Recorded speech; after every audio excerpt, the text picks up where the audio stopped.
శ్రీ గురుభ్యో నమః. వైశంపాయనుడు చెప్తున్నాడు, జనమేజయ, రాజకుమారులందరూ అస్త్ర విద్యాభ్యాసంలో పరిపూర్ణత సాధించడం చూసి ద్రోణాచార్యుడు ఇక గురుదక్షిణ తీసుకునే సమయం ఆసన్నమైందని భావించాడు. అతడు వారందరినీ పిలిచి, మీరు యుద్ధంలో పాంచాలరాజు ద్రుపదుని బంధించి తీసుకురండి. ఇదే నాకు మీరిచ్చే అత్యుత్తమమైన గురుదక్షిణ అని చెప్పాడు. అందరూ ఆనందంతో అతని ఆజ్ఞను పాటించి శస్త్రాస్త్రాలు ధరించి రథాలు ఎక్కి ద్రుపదుని నగరానికి బయలుదేరారు.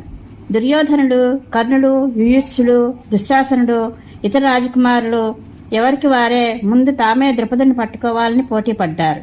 వారు క్రమంగా ద్రుపదుని రాజ్యం ఆపై నగరం చేరుకున్నారు. పాంచాలరాజు ద్రుపదుడు వెంటనే కోటలో నుండి బయటకు వచ్చి తన తమ్ముళ్లతో కలిసి వారి మీద శరవృష్టి కురిపించసాగాడు. దుర్యోధనుడు మొదలైన కౌరవులందరూ విర్రవీగడం చూసి అర్జునుడు ద్రోణాచార్యునితో, ఆచార్యవర్య, వీరందరూ మొదట తమ ప్రతాపాన్ని చూపనివ్వండి. వీరు ఎలాగూ పాంచాలరాజును పట్టుకోలేరు. తరువాత మా వంతు వస్తుంది అని పలికాడు. అతడు తన అన్నదమ్ములతో కలిసి నగరానికి అరక్రోసి యువతలుగానే ఆగిపోయాడు. అక్కడ ద్రుపదుడు తన బాణవర్షంతో కౌరవ సేనలను భయకంపితులను చేశాడు. ద్రుపదుని బాణవేగానికి, లాఘవానికి భయపడిన కౌరవ వీరులకు అతడొక్కడే అయినా అనేక రూపాలుగా కనిపించసాగారు. ద్రుపదుడు ఘోరమైన బాణవృష్టి కనిపించగా రాజధానిలో శంఖభేరి మృదంగనాదాలతో పాటు సింహనాదాలు పిక్కటిల్లాయి. ధనుష్టంకార ధ్వని ఆకాశాన్ని స్పృశిస్తోంది. ఇటు దుర్యోధనుడు, వికర్ణుడు, సుబాహుడు, దుశ్శాసనుడు మొదలైన వారు కూడా బాణాలు కురిపించడంలో తక్కువ తినలేదు. కానీ ద్రుపదుడు అలాత చక్రం త్రిపుతున్న కొరవి లాగా అన్ని వైపులా తనే తిరుగుతూ అందరినీ ఎదుర్కోసాగాడు. ఆ సమయంలో పాంచాల రాజధానిలోని సాధారణ పౌరులు, బాలురు, వృద్ధులు, స్త్రీలు కూడా కర్రలు, రోకళ్లు మొదలైనవి చేతబట్టి వర్షించే మేఘాల్లాగా కౌరవుల మీద విరుచుకుపడ్డారు. కౌరవ సైన్యం ఆ విధమైన యుద్ధాన్ని ఒక్క క్షణం కూడా తట్టుకోలేకపోయింది. అరుస్తూ ఏడుస్తూ పాండవుల దగ్గరకు పరిగెత్తుకు వచ్చారు. కౌరవుల ఆక్రందనలు విని పాండవులు ద్రోణాచార్యుల పాదాలకు ప్రణమిల్లే రథం ఎక్కి బయలుదేరారు. అర్జునుడు యుధిష్ఠిరుని వారించాడు. నకుల సహదేవులను తనకు చక్రరక్షకులుగా చేసుకున్నాడు. భీమసేనుడు గదను ధరించి స్వయంగా సేనకు ముందు నడిచాడు. ద్రుపదుడు మొదలైన వీరులంతా కౌరవులను ఓడించి హర్షనాదాలు చేస్తూ ఉండగానే అర్జున్ రథం దిక్కులను ప్రతిధ్వనింపజేస్తూ అక్కడికి వచ్చింది. పాశహస్తుడైన యమునిలా భీమసేనుడు గదాదండాన్ని ధరించి ద్రుపదుని సైన్యంలోకి చొచ్చుకుపోయి గదా ప్రహారాలతో ఏనుగుల కుంభస్థలాలను పగలగొట్టసాగాడు. గజాశ్వరథ పదాతి దళాలన్నింటినీ ధ్వంసం చేశాడు. అర్జునుడు తన బాణాలతో పాంచాల సేనను కప్పివేశాడు.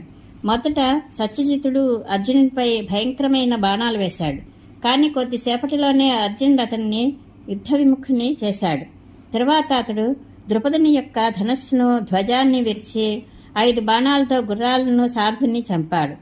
ద్రుపదుడు వేరొక విల్లు అందుకుపోయేలోగానే అర్జునుడు కత్తి తీసుకుని తన రథం మీద నుండి ద్రుపదుని రథం మీదకు లంఘించి అతనిని బంధించాడు. అర్జునుడు ద్రుపదుని బంధించి ద్రోణుని దగ్గరకు తీసుకువెళ్లగానే రాజకుమారులందరూ ద్రుపదుని రాజధానిలో స్వైర విహారం చేశారు. అర్జునుడు భీమసేనునితో, సోదర భీమసేన, ద్రుపద మహారాజు కౌరవ సంబంధీకుడు. అతని సేనను ఇకపై సంహరించవద్దు. గురుదక్షిణ రూపంలో ద్రుపదుని మాత్రమే ద్రోణాచార్యునకు అప్పగించాలి అని చెప్పాడు. భీమసేనునికి యుద్ధం పట్ల తనివి తీరలేదు. అయినా అర్జునుని మాట విని వెనక్కి తిరిగి వచ్చాడు. ఈ రీతిగా పాండవులు ద్రుపదుని బంధించి ద్రోణాచార్యునకు అప్పగించారు. ద్రుపదుని గర్వమంతా అణిగిపోయింది. రాజ్యం కోల్పోయాడు. అతడు అన్ని విధాలా ద్రోణాచార్యునికి లొంగిపోయాడు. అతని దుస్థితిని చూసి ద్రోణాచార్యుడు, ద్రుపద, నేను బలపూర్వకంగా నీ నగరాన్ని, దేశాన్ని జయించాను. నీ ప్రాణం నీ శత్రువు చేతిలో ఉన్నది. నీవు పూర్వపు మైత్రిని పాటించదలుచుకున్నావా అని అడిగి మళ్లీ కొద్దిగా చిరునవ్వుతో, నీవు నీ ప్రాణాలకు ఆశలు వదులుకోనక్కర్లేదు. మేము స్వభావ సిద్ధంగానే క్షమాగుణం కల బ్రాహ్మణులం. బాల్యంలో మనం ఇద్దరం ఒకే చోట ఆడుకున్నాం. ఆ బంధం ఈనాటికి ఉంది. రాజా, మనం మళ్లీ మునుపటి స్నేహితులం కావాలని నా ఆకాంక్ష. నేను నీకు నీ అర్ధరాజ్యాన్ని వరంగా ఇస్తున్నాను. రాజు కానివాడు రాజుకు మిత్రుడు కాలేడని నువ్వే చెప్పావు కదా. కనుక నీ అర్ధరాజ్యాన్ని నేను తీసుకుని రాజునయ్యాను. నీవు గంగకు దక్షిణ తీరాన్ని ఏలుకో, నేను ఉత్తర తీరాన్ని ఏలుకుంటాను.